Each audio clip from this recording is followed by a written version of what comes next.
Bonjour à tous, il faudra encore attendre pour les salariés du site Tetra Pak à Longwy. Un oubli de mention dans le dossier déposé au prud'homme a contraint le tribunal de Dijon à reporter la séance à novembre, alors que 126 anciens salariés dénoncent toujours des conditions de licenciement abusifs. Une manifestation devant l'école de Viry dans le Haut-Jura hier matin, d'après ici Bourgogne-Franche-Comté. Les parents d'élèves de l'établissement continuent leur mobilisation contre les fermetures de classes après une première manifestation mercredi matin. Une pétition a également recueilli plus de 1000 signatures. Le ciel chalonnais risque d'être bruyant quelques minutes demain. Un avion de chasse est attendu à l'aéroport de Champforgeuil pour une démonstration de vol en fin d'après-midi. Le site sera privatisé par une association, mais le Rafale restera visible pour les spectateurs aux alentours de l'aéroport. Un avion qui incarne l'excellence opérationnelle de l'armée française d'après l'armée de l'air. Il n'a jamais été aussi important de faire des dons, c'est le cas du plasma, un don essentiel pour soigner de nombreuses pathologies. En Côte d'Or, l'absence de collecte peut se faire ressentir par endroits, mais des solutions alternatives existent.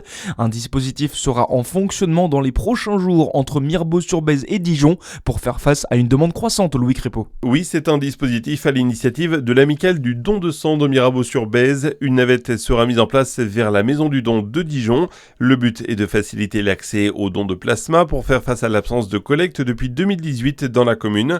Une ressource essentielle pour soigner de nombreuses pathologies, accompagner des patients avec des traitements lourds comme la chimiothérapie notamment. La navette permettra de transporter 6 personnes volontaires et de faire un bon geste en partageant un moment convivial. Les inscriptions sont encore ouvertes pendant quelques jours auprès de l'amicale des donneurs de sang.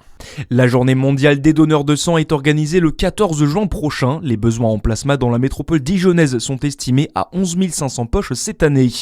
Dans l'actualité également, une semaine après la disparition de Liana dans le Gers, un corps sans vie a été découvert hier dans une usine agricole. D'après les informations du procureur, il est porteur de vêtements similaires à ceux de la jeune fille au moment de sa disparition vendredi dernier. L'identification est en cours et une autopsie doit avoir lieu. Et aujourd'hui, c'est le passé du principal suspect qui pose question. Le quadragénaire a été mis en examen et placé en détention provisoire. Il a déjà été visé par plusieurs signalements et plaintes depuis 2017. Le ministre de la Justice, Gérald Darmanin, a pointé du doigt un dysfonctionnement de la chaîne judiciaire. Une enquête administrative a été ouverte.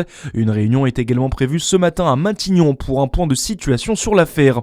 Et puis en foot, les Bleus ne rassurent pas. À une semaine du début de la Coupe du Monde, l'équipe de France s'est inclinée à Nantes hier soir, 2-1 face à la Côte d'Ivoire. Le prochain match amical pour les Français, ce sera lundi soir face à l'Irlande du Nord.